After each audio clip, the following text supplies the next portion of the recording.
We are in Q4 of 2025, and that means it's time to start your business planning for 2026. But don't worry, it doesn't have to be as stressful or cumbersome as it sounds. Today, I'm going to be walking you through my very simple business plan that I use in my own business. It won't take you more than an hour to complete, and I'm going to go through it on this video step by step. And there'll be a link in the description below so that you can access the plan itself and complete it on your own. Okay. So this is the exact form that you can access in the description below. And on this video, I am going to go through it step by step, starting out with the monthly income goal.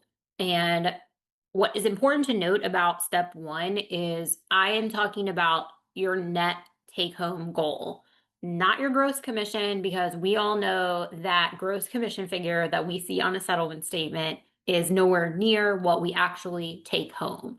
So think about what it is you want to actually have in your bank account for income every single month in 2026. And to keep things simple for the purpose of the video, I'm going to say $10,000 for my monthly net take home goal. And then from there, we're going to come down to step two. Very simple. My goal with this business plan every year is to keep things very simple. Business plans, I learned over the years, can become very complicated. And the more resistance and friction there is with anything in your business, the less likely you are to do it. So I really do try to keep this very simple. We have our figure, but step two is important because we need to tie context to that dollar figure. We all need money to survive, obviously, but there has to be a bigger reason of why you are selecting this number.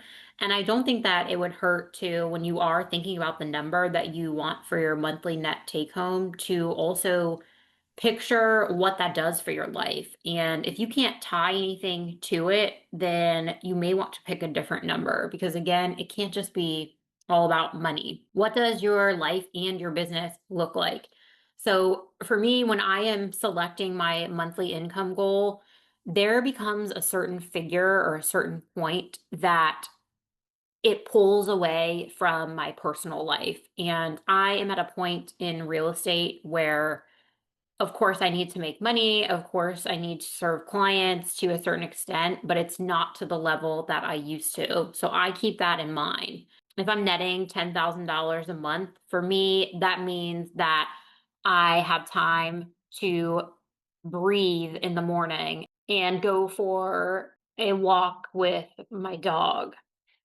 It means not running any appointments on a Sunday. And you could keep going with these depending on how many you want to add in there. I just have the two bullet points and I don't want to spend a ton of time on this. The bottom line is think about what that dollar figure means. Maybe the dollar figure is higher because then it means that you are paying off debt or you're saving up for a bigger house. There's a lot of different ways to approach this. Just keep in mind that it can't just be assigning the dollar figure to it. You need to be emotionally tied to the number that you pick in step one. So now we're going to come down here to step three, which is determining the annual goal. And this is very, very easy. We are going to just say that $10,000, whatever number you put in step one, we are going to come down here and we're going to multiply that by 12. And that's why I picked the 10,000 because it just makes our example much easier. Doesn't matter what your figure is, it's a personal number. But we want to determine what your annual income goal is based off whatever you selected in step one. And how's it going to feel? Think December 2026. How is it going to feel when you accomplish that financial goal that you set for yourself? I would feel happy and accomplished. I would also feel that I had balance in my work and my personal life. And I actually don't even like to say balance. I don't believe in work life balance. I believe in finding alignment. There has to be some type of alignment between my business and my life. And at this point, my business needs to fit into my life. So for me, it would feel aligned. Okay, now we're going to come to step five and break it down into transactions. So calculating your average net payout per transaction. If you're brand new and you don't have any transactions to work from, don't worry about it at all. Look up what the average price point for a sale in the market that you're going to be serving is, and then take that figure to then determine what your actual take home would be after the deal closes, after your broker takes the split, if you have to pay E&O, etc. Again, we always want to focus on the net number. So I'm going to say, for the purpose of this example, if the average net payout per transaction is $5,000, then we are going to come down here and enter the 120,000, which is the annual figure. And then that's going to be divided by this $5,000 figure for the average net payout that we just calculated. And then we're going to come to how many transactions is that? And that is 24 transactions. So now we know exactly how many transactions we need to do in order to accomplish the figures that we completed up here in step 1 and step 3. But now we're going to come down here and take it a little bit further, because we have to think about, how are we going to get those transactions? And every single agent watching this, start with your sphere of influence. If you are a brand new agent, you still have some type of sphere of influence, unless you just moved to a brand new area and know, 2 or 3 people. Then I still think it should be that transactions are going to come from your sphere of influence, but the number of transactions here would, of course, be lower than for somebody who is in a market that maybe they grew up in. So as an example, for me, I know that on any given year, I am going to have 90 to 95% of my transactions are going to be sphere of influence. So my number would be higher here, but I want to work this example for an agent who's newer to the business. I'm picturing agents that are between 1 to 3 years in the business. You can easily, if you are newer to the real estate business, there is absolutely no reason whatsoever that you can't get 10 of your 24 transactions. Again, this is just an example, from your sphere of influence. And then in my case, my other lead pillars are Instagram and YouTube. And again, this could look different for you.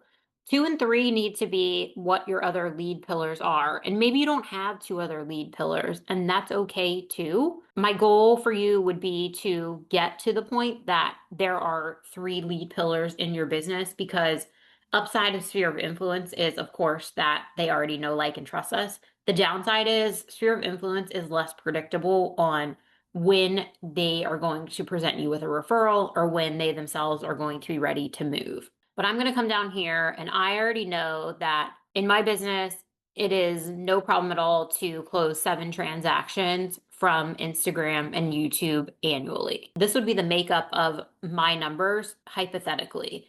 Bottom line is, the number of transactions needs to add up to the total that you have in step 5. This is where those transactions are actually coming from. If you've been in business for a little while, go back and track, if you're not already doing this, where your transactions are coming from, and that will help you fill out the categories in step 6. Step 7. I have this one filled out quite a bit already because I don't want to bore you on this video of, we're trying to accomplish filling out a business plan, not all the action steps. But step 7 is what you're going to need to do with each of those lead pillars in order to generate those leads. So for me, with sphere of influence, that is keeping in touch using Mailbox Power. It's my monthly email newsletter that I create in Flowdesk and send out. It's giveaways, and a lot of times those are within the email newsletter that I send out.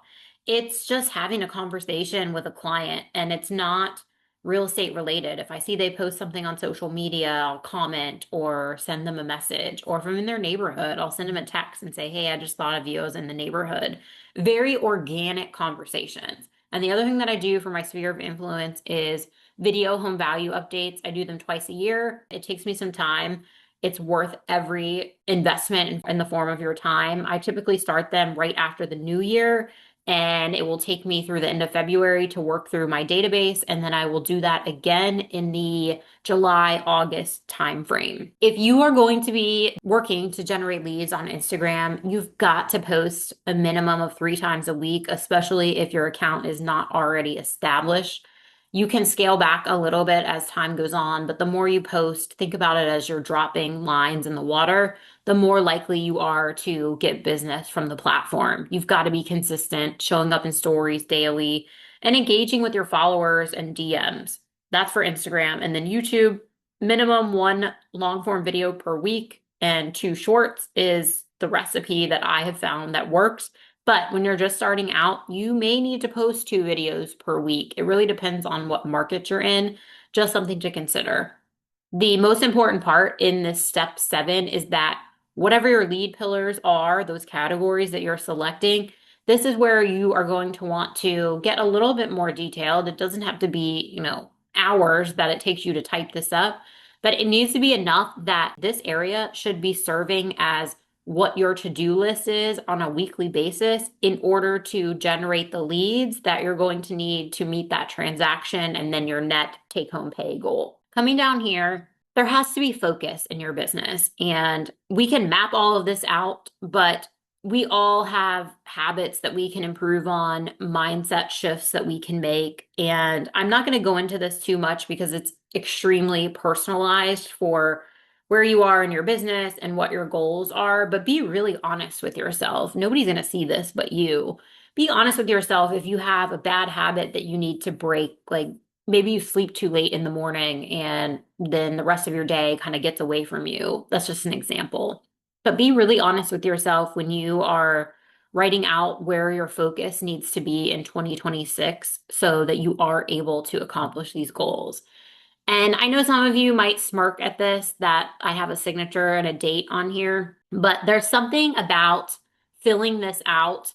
And personally, I like to handwrite this out. I wanted to give you all a template to work from, and that's why I went ahead and typed this up. But when I am doing this planning for at least the last 6 or 7 years, I write this out on a piece of paper. And there's something about handwriting it that connects to our brains. I'm not going to go down that rabbit hole, but it does make a difference. And it makes a difference that you are committing to yourself to these goals. You are saying, I am serious about this. I have meaning behind these goals. It's not just the income. And I am committing, I'm making a commitment to myself that this is what I'm going to do and accomplish in 2026. And then do not just let this drift away in a drawer, never to be looked at again.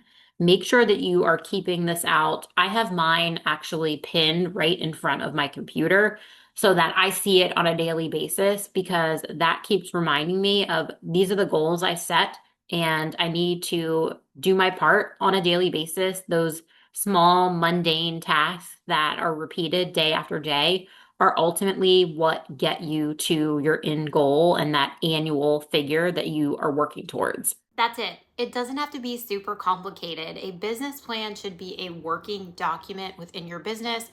I will no doubt tweak this as 2026 plays out because our businesses are fluid. I want you to make sure that if you do use this template that's in the description, to keep it out and handy on a regular basis. Don't just complete this and then let it go collect dust somewhere. If you have any questions, drop them in the comments below. And as always, thanks for tuning in. I'll see you on the next one.